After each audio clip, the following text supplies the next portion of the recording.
Halo everyone, saya mau membandingkan doktrin Trinitas dengan doktrin Alkitab. Doktrin Trinitas mengajarkan bahwa ada satu God yang adalah Bapa, Anak, dan Roh Kudus. Sementara di Alkitab diajarkan dengan sangat jelas di 1 Korintus 8 ayat 6 bahwa satu God ini adalah Bapa. Jadi kita sudah bisa lihat perbedaannya sangat jelas. Karena doktrin Trinitas mengajarkan bahwa satu God ini terdiri dari Bapa, Anak, dan Roh Kudus. Dan Alkitab hanya mengajarkan bahwa satu God ini adalah Bapa. Bapa bukan Bapa, Anak, dan Roh Kudus. Bapa, Anak, dan Roh Kudus bukan Bapa. Sehingga kedua doktrin ini sangat bertentangan dan sangat berbeda. Ada doktrin yang mengajarkan bahwa satu God ini yang adalah Bapa, Anak, dan Roh Kudus, di mana Bapa, Anak, dan Roh Kudus ini adalah bagian daripada satu God itu. Sehingga Bapa adalah sepertiga God, Anak adalah sepertiga God, dan Roh Kudus adalah sepertiga God. Dan ketiga-tiganya membuat satu God itu. Itu adalah doktrin partialism. Dan doktrin Trinitas bukan doktrin itu. Ada juga yang mengajarkan bahwa Bapa, Anak, dan Roh Kudus sebenarnya adalah satu oknum. Di mana satu oknum God ini mengungkapkan dirinya sebagai Bapa dan juga bisa sebagai Anak, juga bisa sebagai Roh Kudus. Dan ini adalah ajaran modalism. Dan ini bukan ajaran Trinitas. Ada juga yang namanya tritheism. Tri artinya tiga, artinya ada tiga God. Jadi waktu dibilang ada satu God, sebenarnya satu God ini terdiri dari tiga gods. Bapa God, Anak God, dan Roh Kudus God.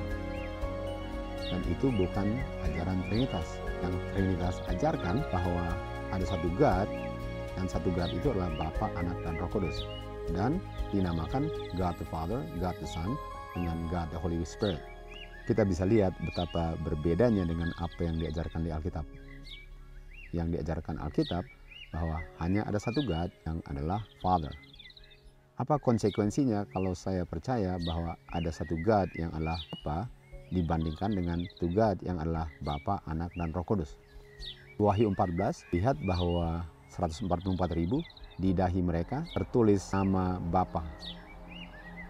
Sementara di Wahyu 14 ayat 7 dikatakan worship God. Artinya worship Bapa. 1 Korintus 8 ayat 6 katakan bahwa Bapa adalah God. Satu God itu adalah Bapa. Artinya untuk worship God ialah untuk worship Bapa. Dan di dahi 144.000 tulis nama apa atau nama satu God itu. Kita tahu dahi melambangkan karakter, nama juga melambangkan karakter.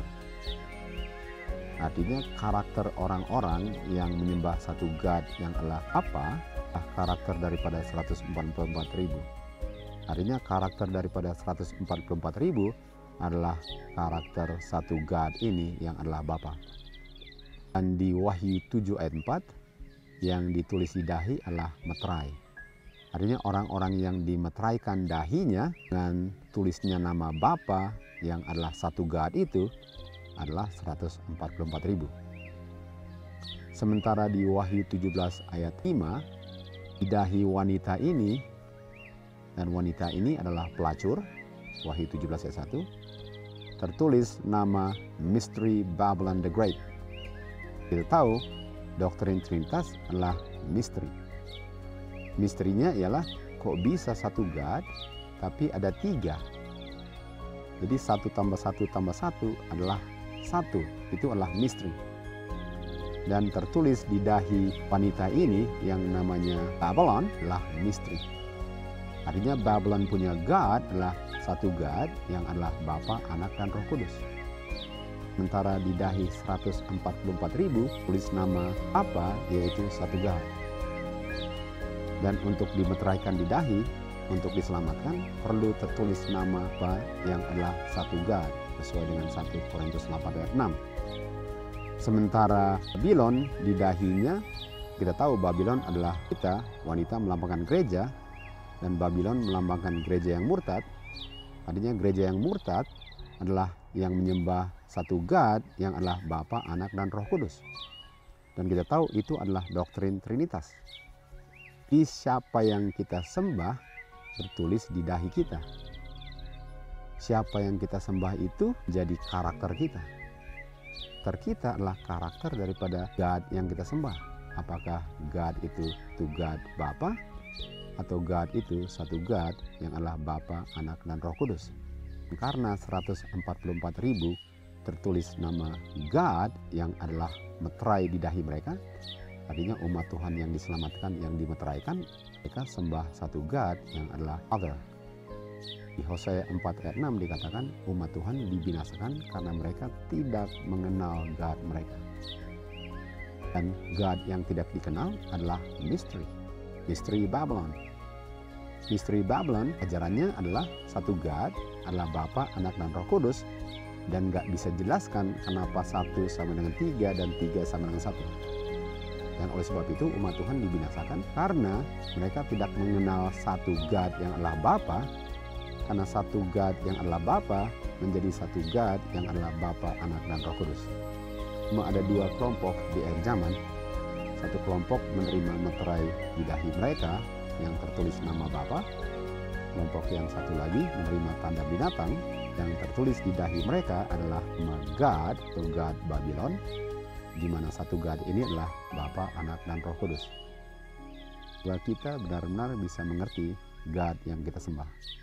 Apakah God yang kita sembah adalah satu God yang adalah Bapa, Anak, dan Roh Kudus, atau satu God yang adalah Bapa yang mana anaknya adalah God, Jesus Christ. Semoga kebenaran ini membukakan mata kita untuk benar-benar menyelidiki firman Tuhan dan mengenal God yang kita sembah. To God be the glory.